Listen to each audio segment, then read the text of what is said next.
Donc maintenant, on va parler des postes de garde. Un poste de garde, dans le fond, c'est un poste qui n'est pas comptabilisé dans les heures de travail de l'employé. Ça veut dire qu'il n'y a pas d'impact sur les restrictions au niveau des jours travaillés par semaine, heures travaillées par semaine, heures travaillées par jour. C'est vraiment le cas typique. Un exemple, c'est un employé qui est disponible pour qu'on l'appelle si jamais on a besoin, mais il n'est pas présent physiquement au travail. Donc, ces heures-là ne sont pas comptabilisées dans les heures travaillées de la semaine ni de la journée, mais on veut quand même indiquer qu'il est là, il est disponible. Pour la garde, il y a trois façons d'assigner les postes. Il y a à la journée, à la semaine ou par les journées consécutives.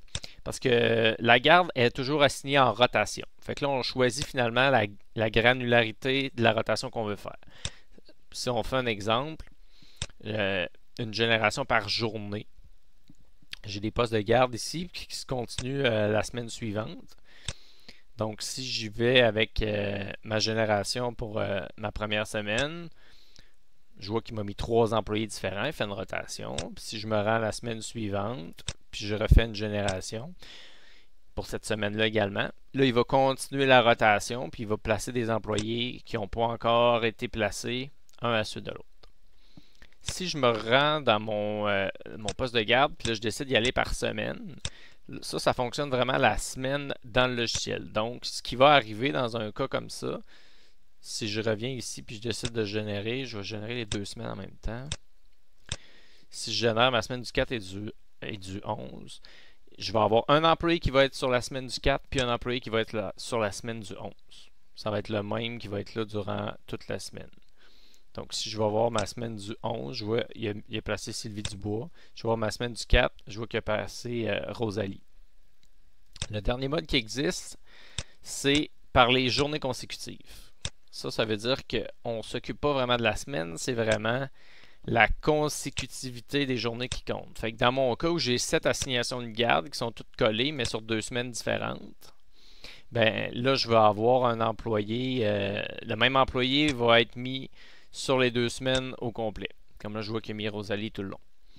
Dans les paramètres de génération de la garde, il y a moyen de dire ici le nombre de jours consécutifs de garde maximum.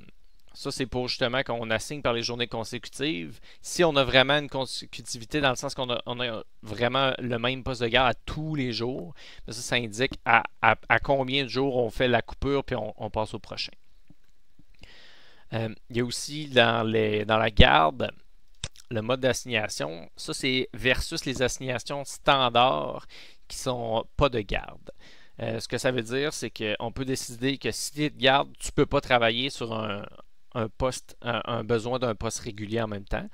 On peut autoriser une assignation qui est en dehors de la garde, donc un poste régulier en même temps.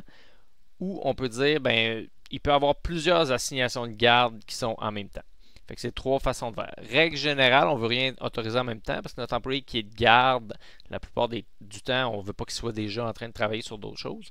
Mais il y a des cas où les autres options peuvent être utiles. Puis on a aussi ici une option qui permet de laisser 24 heures après une séquence de garde. Dans le cas, exemple, une garde de nuit, ben là, on ne veut pas que l'employé travaille immédiatement le lendemain. Ça, c'est une option qu'on peut utiliser. Une dernière chose aussi pour la garde, vous avez le choix de dire si vous voulez assigner les besoins de garde en premier ou si on décoche ça, ils vont s'assigner en dernier. Donc ça, ce que ça fait, si on les assigne en premier, c'est la priorité, ça va être la garde puis instaurer la bonne rotation, puis c'est ça qui va passer en premier. Si pour vous, ce qui compte, c'est vraiment votre horaire principal, les besoins qui ne sont pas de la garde, c'est mieux de décocher cette option-là. Puis comme ça, c'est les autres besoins qui sont faits en premier. Puis après ça, il assigne la garde avec ce qui va rester de disponible finalement comme employé. Donc votre rotation risque peut-être d'être moins équitable, moins parfaite, parce que l'horaire est déjà construit avant d'assigner la garde. Donc, ça dépend comment vous voulez le gérer. C'est quoi votre priorité de votre côté? Est-ce que c'est d'avoir une belle rotation de garde parfaite ou vraiment de combler un maximum de besoins dans l'horaire? Puis on va s'arranger ensuite avec les employés qui vont être disponibles pour la garde.